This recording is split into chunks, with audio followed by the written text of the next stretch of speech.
Governor അങ്ങനെ വലിയ ആളാവേണ്ട, ഇങ്ങോട്ട് കാണിച്ചാൽ അങ്ങോട്ടും കിട്ടും. നല്ല കലിപ്പിലാണ് മുഖ്യമന്ത്രിയും മന്ത്രിമാരും. ഗവർണർ ആവട്ടെ അതിനേക്കാൾ വലിയ കട്ടക്കലിപ്പിലും. അടിപൊട്ടിയാൽ കണ്ടം വഴി ഓടുന്നതാരാവും എന്നു മാത്രമേ ഇനി കാണാനുള്ളൂ. കൈവിട്ട കളിയാണ് ഇരു കൂട്ടരും നടത്തിക്കൊണ്ടിരിക്കുന്നത്. ഏറ്റവും ഒടുവിൽ ഗവർണറുടെ റിപ്പബ്ലിക് ദിന സൽക്കാരം ബഹിഷ്കരിച്ചിരിക്കുകയാണ് മുഖ്യമന്ത്രിയും മന്ത്രിമാരും. ഉദ്യോഗസ്ഥർ മാത്രമാണ് വിരുന്നിൽ പങ്കെടുക്കുന്നത്. ഗവർണറും സർക്കാരും തമ്മിലുള്ള പോര് മുറുകിക്കൊണ്ടിരിക്കുന്നെന്ന സൂചനയാണ് ഇപ്പോൾ ലഭ്യമായിക്കൊണ്ടിരിക്കുന്നത്. റിപ്പബ്ലിക് ദിന സന്ദേശത്തിൽ സംസ്ഥാന സർക്കാരിനെതിരെ വിമർശനവുമായി ഗവർണർ ആരിഫ് മുഹമ്മദ് ഖാൻ രംഗത്ത് വന്നിരുന്നു. ഉന്നത വിദ്യാഭ്യാസ രംഗത്തെ ബാഹ്യ ഇടപെടലുകൾ അക്കാദമിക മേഖലയെ മലിനമാക്കുന്നു. ബാഹ്യ ഇടപെടലുകളില്ലാത്ത സ്വതന്ത്ര വിദ്യാഭ്യാസ സ്ഥാപനങ്ങൾ കേരളത്തിന് അനിവാര്യമാണ്. വിയോജിപ്പുകൾ അക്രമത്തിലേക്ക് പോകുന്നത് ജനാധിപത്യത്തെ വഞ്ചിക്കലാണ് എന്നും കേരളം ആരോഗ്യകരമായ ജനാധിപത്യത്തെ പ്രോത്സാഹിപ്പിക്കണമെന്നും ഗവർണർ പറയുകയുണ്ടായി. കേന്ദ്ര സർക്കാരിനെയും പ്രധാനമന്ത്രി നരേന്ദ്രമോദിയെയും ഗവർണർ പ്രശംസിക്കുകയും ചെയ്തു. 75ാമത് റിപ്പബ്ലിക് ദിനാഘോഷത്തിന്റെ ഭാഗമായി തിരുവനന്തപുരം സെൻട്രൽ സ്റ്റേഡിയത്തിൽ പതാക ഉയർത്തിയ ശേഷം സംസാരിക്കുകയായിരുന്നു ഗവർണർ.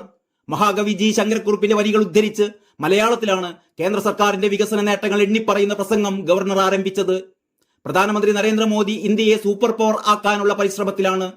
മേക്ക് ഇൻ ഇന്ത്യയിലൂടെ വന്ദേ ഭാരതും കൊച്ചിൻ വാട്ടർ മെട്രോയും യാഥാർത്ഥ്യമാക്കി.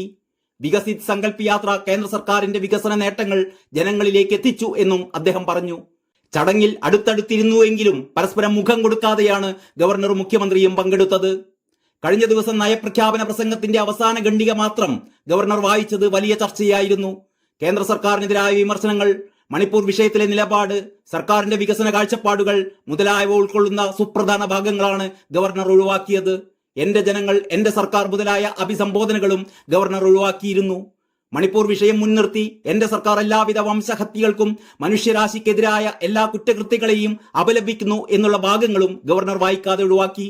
ഇതോടെയാണ് ഗവർണർ സർക്കാർ പോര് വീണ്ടും വഷളായത്. ഇതിനിടെ ഗവർണർക്കെതിരെ രൂക്ഷ വിമർശനവുമായി CPM രംഗത്തെത്തി.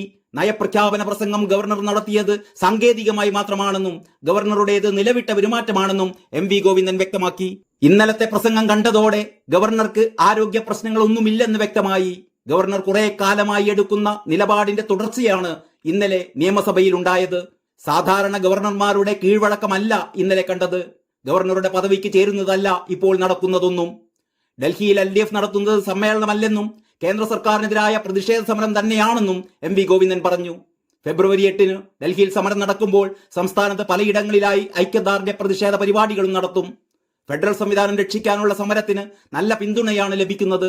ഫെബ്രുവരി 8-ന് രാവിലെ കേരള ഹൗസിൽ നിന്നായിരിക്കും മാർച്ച് ആരംഭിക്കുക എന്നും തുടർന്ന് സമരം ആരംഭിക്കുമെന്നും MV ഗോവിന്ദൻ കൂട്ടിച്ചേർത്തു. News desk Kalakaumudi.